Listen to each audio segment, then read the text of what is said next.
কি ৩ ঘন্টা তো হইতে গেল।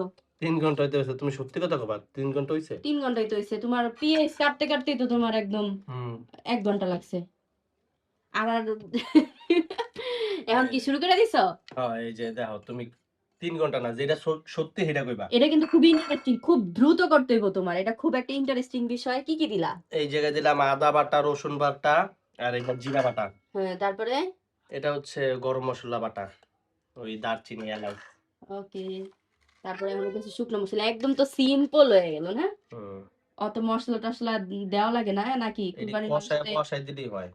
কুরবানির মাংসে এমনি মজা লাগে। তুমি তো অল্প কইলে আমি পারব মসলাতে। না। না, পারবা না আমি বলি নাই। আমি বলছি তোমার ৫ ঘন্টা লাগবে। এই ৫ তো ঘন্টা লাগবে। হ্যাঁ, অলরেডি ৩ ঘন্টা হয়ে গেছে। ৩ ঘন্টা মাংসের হয়ে গেছে। কালারটা মিছা কথা চলে কইবে গেছে। না। আর একবারে এটা অনেক কষ্ট করে রান্তাছি। সুন্দর ভালো রিভিউ দিবা। মিছা কথা কইবা না। দেখবা আমি অনেক কষ্ট করতেছি কিন্তু এটার লিগা। এইজন্য তো তোমাকে অনেক ধন্যবাদ। দেখো এটা এইভাবে কষায় এটা মাখতে হইবে। শেষ রান্না। আমাদের রান্না হয়ে গেছে। হ্যাঁ, আমাদের রান্না হয়ে গেছে। চুলায় দিতে হইব না? চুলায় দিয়া খালি একটু পরপর লাড়া দেওয়া। না, অনেক সুন্দরই একটা কালার আইতাছে। ওয়াও! মাখতে, মাখতে আরো সুন্দর একটা কালার আইসা পড়বো। না, অনেক সুন্দর হইছে। তোমাকে ধন্যবাদ। তো তোমার আর কিছু বলার আছে বলো তো? একদম তুমি আমারে জানাবা। বলার আছে বলতে কি?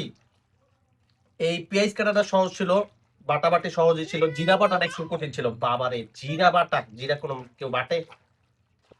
জিরা বাটে না তাইলে কেমনে? তাইলে দেখো জিরা তুমি বাটতে গেছো, একদম হযবরল বানায় ফেলাইছো জিরা বাটতে যেয়ে। জিরা অনেক কষ্ট হয়ে গেছে আমার জিরা বাটা। আর কোনটা এত কষ্ট হয় না। সবচাইতে কঠিন কাজ হইতাছে জিরা বাটা।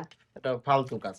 ওটা না বাটা ওটা না দিলে কি হইব? আবার আরেকটা কাজ আছে পেঁয়াজ কাটা। পেঁয়াজ কাটতে এই যে যেয়ে চোখটা জ্বলে। কিন্তু তাও তার চাইতেও জিরা জিরা বাটা বাটাটা কঠিন। কঠিন। হ্যাঁ? জিরা না দিলেই তো ওকে, হয়। আল্লাহ হাফেজ। এরপর আমরা খাবার ভিডিওটা দিব।